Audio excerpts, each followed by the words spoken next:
उत्तर प्रदेश के श्रावस्ती जिले के सिरसिया थाना क्षेत्र के बरगदवा गांव के सामने आया ये मामला सिर्फ एक हत्या नहीं बल्कि एक नाकाम प्यार, गुस्से और साजिश की खौफनाक कहानी है। बीते दिनों गांव की एक युवती सुनीता की बेरहमी से हत्या कर दी गई थी। शुरुआत में यह मामला रहस्यमय लग रहा था, लेकिन पुलिस जांच में जो सच सामने आया उसने सभी को झकझोर कर रख दिया। पता करता था जिसकी कॉल डिटेल्स निकलवाई गई तो उसकी लगातार रात्रि में लगभग 10 बजे से लेकर सुबह 3-4 बजे तक लगातार उसकी बातचीत उससे होती थी। जानकारी से ये पाया गया कि ये दोनों युवती और युवक प्रेम संबंध में थे और काफ़ी समय से वार्ता कर रहे थे। पिछले कुछ दिनों से लगभग 1 महीने से ये जो युवक है आकाश कसौधन जनपद से बाहर था।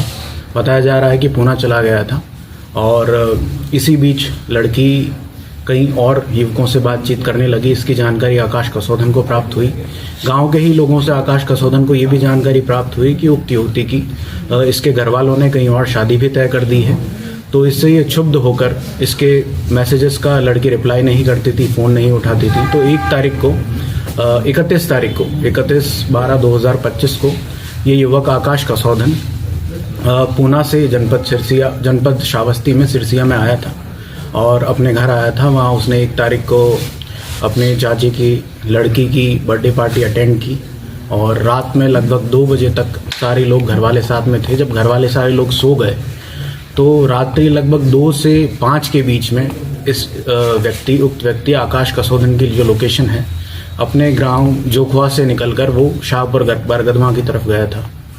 उक्त घटना लगभग 3 से 4 के बीच में कारित की गई है। 2 तारीख की रात्रि को 3 से 4 के बीच में घटना कारित की गई थी, जिसमें इसकी कॉल डिटेल से और इसके मैसेजेस से ये ज्ञात हुआ कि लगभग 1:45 बजे तक इसकी वार्ता उस लड़की से हुई थी, जिसमें उसके टेक्स्ट कुछ इस प्रकार थे कि तुम किसी और लड़कों से बात करती हो और मेरे टेक्स्ट का और मैसेजेस का रिप्लाई नहीं कर रही हो। और लगभग 8-10 बार आकाश कसौधन द्वारा उसको अलग अलग माध्यम से कॉल किया गया, लेकिन लड़की ने नहीं उठाया। तो आकाश कसौधन अपना फ़ोन अपने घर पर ही चार्ज में लगाकर छोड़ के चला गया और जोखवा बाजार जो उसका गांव है उससे नहर के रास्ते होते हुए शाहपुर बरगदवा पहुंचा। वहां नहर के पास उसने अपनी गाड़ी को खड़ा किया और वहां से पैदल उसके घर पहुंचा था। जब उसकी CDR को पूरे साल की एनालाइज किया गया तो पता लगा था कि लगभग 8-10 बार पूर्व में भी रात्रि में आकाश कसौधन नाम का जो लड़का है उसके घर आता जाता रहता था और लगभग 3 से 4 घंटे रुकता था।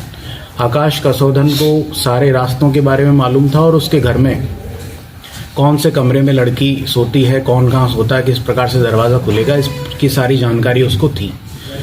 और जब वो वहाँ पहुँचा तो जो इसने पूछताछ में बताया है कि लड़की से उसकी हॉट टॉक हुई और उसने जब उसको कन्फ्रंट किया कि तुम क्यों और लड़कों से बातचीत करती हो, तो गुस्से में और आवेश में आकर इसने लड़की का गला दबाया और एक लड़की के एक पतली लकड़ी से उसका गला दबाया। उसके बाद सरियों से गले के दोनों तरफ घोंप दिया। इससे उसकी मृत्यु हो गई और डेड बॉडी को वहीं पर छोड़कर भाग गया। पुलिस के मुताबिक युवती की हत्या प्रेम प्रसंग में की गई। मृतका की शादी कहीं और तय हो गई थी, जिससे उसका प्रेमी आकाश नाराज और आक्रोशित हो गया। इसी गुस्से ने उसे हत्या जैसा जघन्य कदम उठाने पर मजबूर कर दिया। पूछताछ में आरोपी आकाश ने पुलिस को बताया कि करीब 8 महीने पहले उसकी पहचान सुनीता से बरगदवा गांव में एक डीजे बुकिंग कार्यक्रम के दौरान हुई थी। दोनों के बीच मोबाइल नंबरों का आदान प्रदान हुआ और बातचीत का सिलसिला शुरू हुआ। धीरे धीरे ये दोस्ती प्यार में बदल गई। आकाश ने बताया कि वो सुनीता से शादी करना चाहता था और इस रिश्ते पर उसने काफी पैसे भी खर्च किए थे।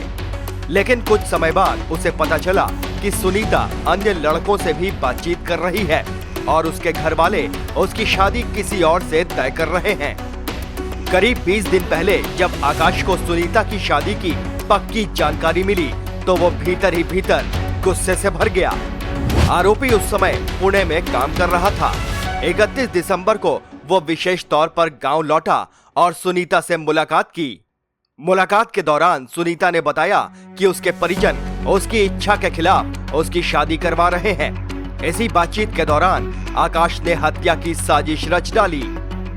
पुलिस के अनुसार आरोपी ने सरिया और लकड़ी के टुकड़े से युवती पर जानलेवा हमला किया, जिससे उसकी मौके पर ही मौत हो गई।